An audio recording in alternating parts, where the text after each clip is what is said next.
Well, here we are in Atlanta, right next to Road Atlanta. That's John Slagle. He's the president of BBS North America.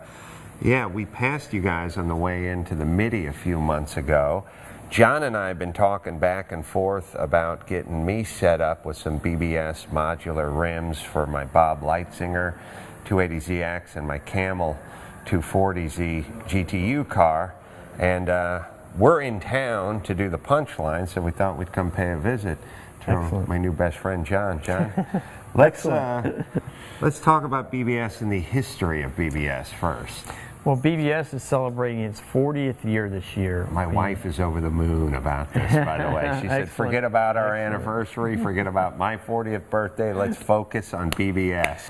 The original founders of the company were Baumgartner and Brand, and hence the name BB, and the S for Schultach. So we supply, you know, as we've grown through the years, we started pretty much in racing, and then we evolved into the aftermarket and then into OE production. So we now supply wheels at the OE level to virtually every major car company in the world at one point or another. Well, it's a newer thing where, you know, a lot of car companies are saying, look, instead of, I mean, back in the day, you'd get a car, and then you'd pull the seats out, and you put Recaro seats in it, and you pull the rims off, and you put BBS rims on it, you pull the steering wheel off, and put a Momo steering wheel on it. And at that point, it was time to get rid of the old girlfriend and put in a new girlfriend as well. But now manufacturers are finally figured out, instead of selling someone a car where they pull off a bunch of crap and put on a bunch of someone else's crap, let's get in business with these people and sell it to them off the showroom floor. Yeah, a lot of that theory is very, very true. It's hurt the aftermarket business to some degree, because now the aftermarket is generated by the OE manufacturer. So they have their original equipment wheel, and then they'll have the accessory wheels that are all approved.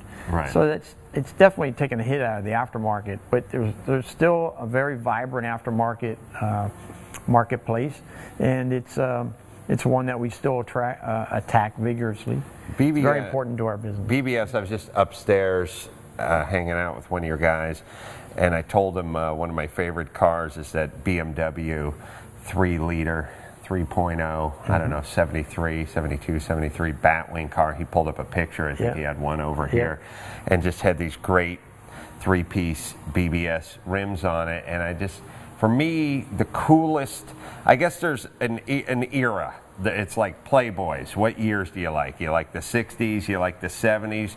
For me, those 3-piece gold-centered BBSs that came on, those racing Porsches, the racing BMWs, some of the Datsun stuff from the early 70s, mid 70s. That was just the greatest era, and the greatest rim to put on a car, and that's what I wanted for my cars. And that's why I'm here, and I'm looking around at all these pieces, all these hoops. The 3-piece has a center, inner piece, outer piece, That's right? Correct. That's correct. And so what do we have behind us? The different offsets, different sizes of hoops that would then get put together? That's correct. I mean, we can build wheels in a modular wheel design. We can do that from 13-inch all the way up to 20-inch. Yeah, because I'm looking at some what looks like 13-inchers that might go on a Mini Cooper or something, or 510, a Datsun 510 maybe? Yeah, they could. When I say Mini Cooper, I meant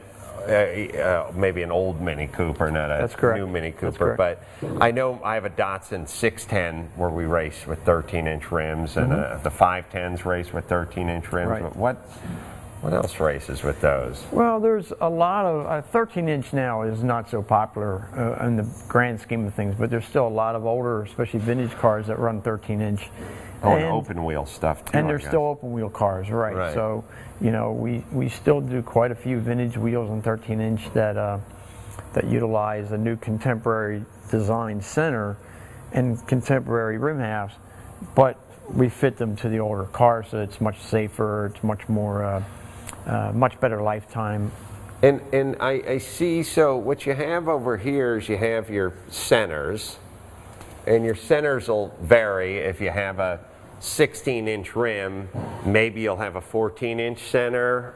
That's correct. And then what you're going to do is someone's going to order the rim, and you're going to get the correct center, and then you're going to get the correct inner This is a big that's one. An inner. Yep, that's an 18-inch inner. It's an 18-inch inner, and then outer, and you'll figure out the offset. Correct. And then you'll assemble the rim, and I guess at some point polish the. Actually, the polishing of the outer rims is already done at the factory. Ah. So but then what are we looking at here? Oh, we're looking at the inners. These are inner rims. So they're not polished. That's correct. Okay. Wait a minute. I see a 4-on-4. This could 4.5. This could just happen to be maybe something on for your Lightsinger car. Lightsinger car. Yeah. Oh dear God. Oh, this is. I don't know. It's weird. It's kind of pathetic that this is. that this is so exciting for me. But if you're a gearhead, it doesn't really matter if you like cars or trains or boats or locomotives or whatever. If you're a gearhead, there's certain things that turn you on. Like we all like to see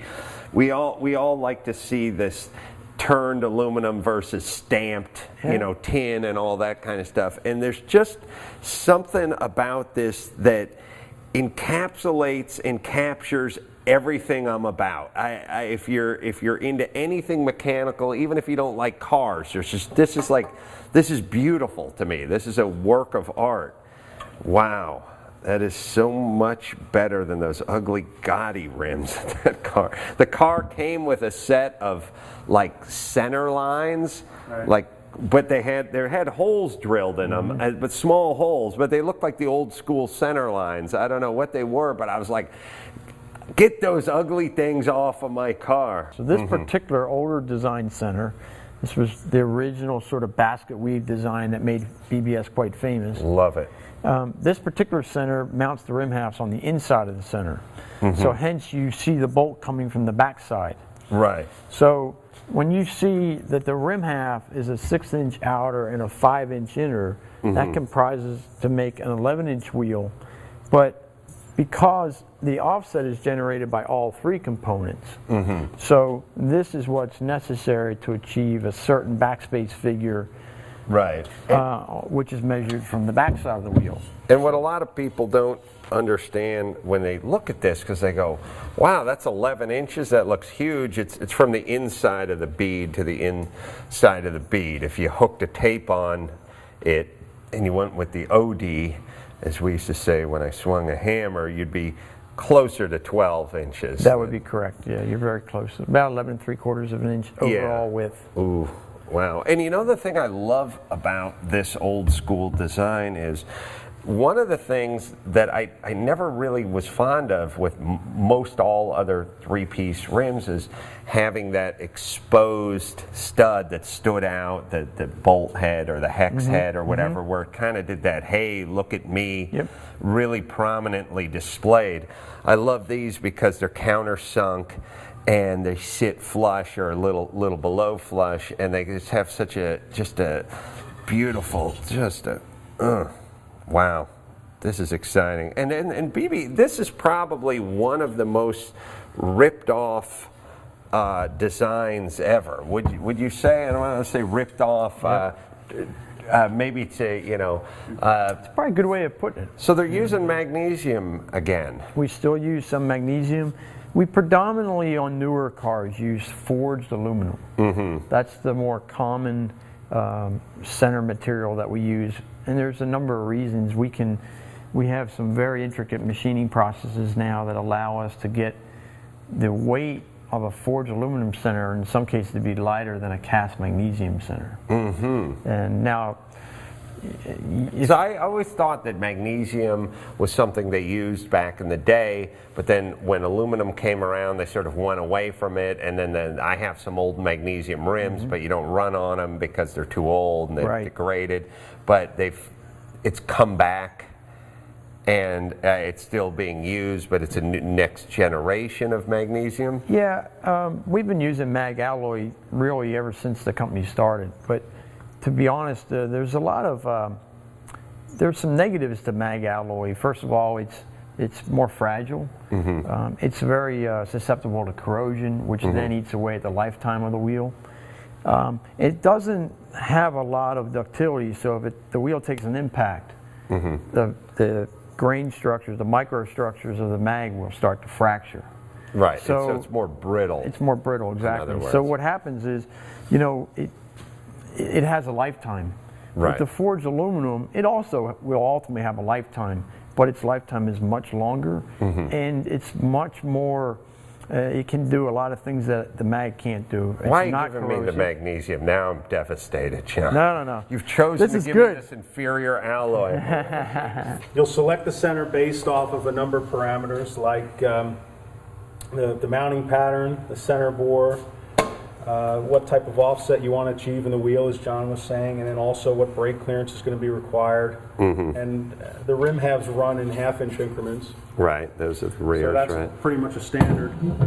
So once you have all those parameters, There's our you get your gasket pieces, spacer. and that's basically the center right there.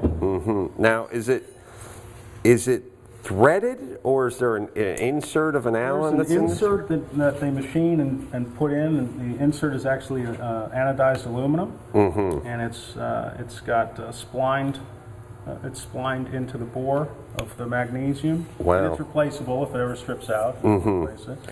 And also to note, which is pretty critical, you'll notice there's no paint anywhere there's a mounting surface. Right.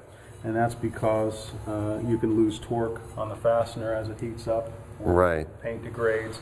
So trying to keep the corrosion down and have that be the way it needs to be, you know, everything has to be pretty close and intricate. Well, thank you for that demonstration. I'll put my goddamn rim back together. I'm taking it with me. That'll do. I'll be the only guy flying a Delta tomorrow back to LA with a carry-on 3-piece rim. Oh, valve stem. But you can see from the valve stem's just some of the going in. pictures here that we have quite a history. Yeah. And this doesn't I even love it. touch it really, but No, we've seen Steve Millen's car in the flesh. Correct. Down at Stillen in Torrance or Tustin or one of those places you don't need to go to when you go to LA. I see. It's an Yeah. aluminum shim that has like a C-channel rubber around it. And you just have to make sure that's on, make sure there's no nicks or surface imperfections. And that lays on there. And then our inner rim half will go on. Very, very simple. And then we just choose the appropriate bolt length. Oh, you have to figure that out so it doesn't That's, poke through the other side. well, you have to have enough. You have to have enough engagement. Are the bolts stainless steel or what are they Well, made it's out a- of? An aircraft bolt. Steel bolt, but it's a worked out what grade and tensile strength the bolt is, along with the torque procedure. I think the widest wheel I've ever built was 13 or 15 inch diameter, probably by 18 or 19 inches wide. Wow. So a 15 high by 18 wide. Yeah, 15 inch diameter. Right, diameter. By 18 or 19 inches Right. wide. And they're not common at all now. I mean, No. those were early day wheels. Yeah, I love those. That's part of the reason I don't think F1 is as much fun these days. Is they run the same rain tire on the front as they do on the rear, or at least it seems like it. I love the old barrel in the rear and the smaller front tires, and then some of the Can-Am cars with some of the crazy stuff on it. So you put your washer on, you put your fasteners Very, in. very, very simple. You've got your gasket in. You got your valve stem in. And then we just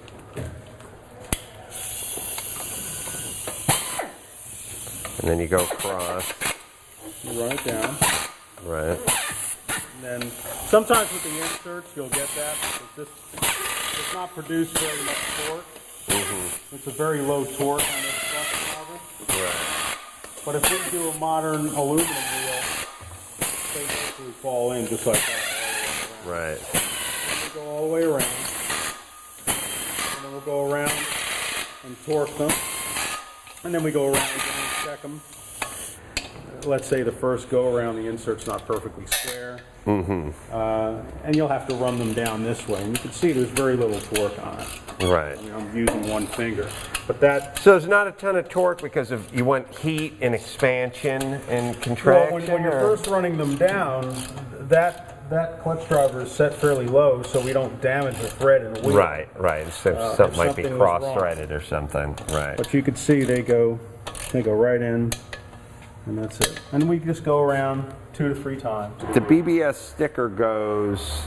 BBS sticker goes opposite. We got to leave with Opposite some the of valves those, then. by You the guys way. are fascinated with the sticker. We're weird old school geeks who love stickers. Basically, it just goes opposite the valves down. I see. Yeah, love That's that. it. Love that. And then they'll be Yeah, not flush with the casting when they're done. that is just so beautiful. And here's the aforementioned F1 rim and F1 tire. This obviously uses a center bolt or a knockoff, so it looks to me like a 14 or 15. This is a 13-inch wheel. It's a I was going to say it looks small, but 13. This was a live wheel from when Barrichello and Schumacher drove for Ferrari. Wow. So this is, I believe, a 2004 wheel. Are they still using 13s? That's correct. 13 by 12 or? This wheel was about 14 and a half inches wide. The newer cars only use about a 12-inch rear wheel, 12 and a half, I believe it is. Wow, is that light? Go ahead, pick that up again. They need to see that. That's The rim and tire. Rim and tire are just the incredibly rim and light. tire are as light as most just high-end rims. This is a forged aluminum monoblock wheel that we did for the World Challenge Corvettes. It's an 18-inch diameter and it's 13 inches wide. And that's the rear wheel for a C5 or C6 Corvette. And World Challenge. the difference between the new ones and the old ones is you see the offset. They have all that room inside for the modern brakes, the huge calipers and the rotors that all got pushed out as wide as they could push out, whereas the old school stuff that we're talking about has all that dish or negative outside. offset. That's correct. That I know this stuff works better, but I like the look personally of But the we've done a dishy lot stuff. to improve the looks of the contemporary wheel. Oh no, because this is as good as it. I love this look, and it's as scalloped good as effect, it gets for the big brakes that I said. Like when you buy a modern car, and they have those big brakes, and they're pushed that far out. This is what you get, and I like it. And I also like it, and I think you saw some upstairs. I like it in that smoked chrome color you have as well. It's sad that this stuff's way more exciting than my kid's birthday, but or my anniversary. But we gotta be I'm careful sorry. of that. She knows. She knows what she signed up for, John. Well, last stop on the tour, new product. What do we got here, John? Well, Adam, what we have here is one of our newer aftermarket wheels. We call it the CHR, and you can see really in this wheel, this is a very high-tech cast flow-formed aluminum wheel. This is actually the rear wheel from a Porsche, and it really embodies the essence of BBS. It's performance-oriented, it's light, it's very strong, it's very aesthetically pleasing, but it incorporates a bit of the crossbow heritage of BBS. All right, so great new products, great old vintage products, all different shapes, all different colors, all works of art in their own way. And John, thanks for welcoming us out to your beautiful home here, and what a job you have. We're privileged. We're proud of our company and what we do. We think that we make the best product in the world, and we keep advancing it. And so we like what we do. We have a lot of fun. We get to work with some of the best car companies in the world, Yes, and the you best clients in the world. So thank you for coming by and making time for us. Thank you, We John. really appreciate it.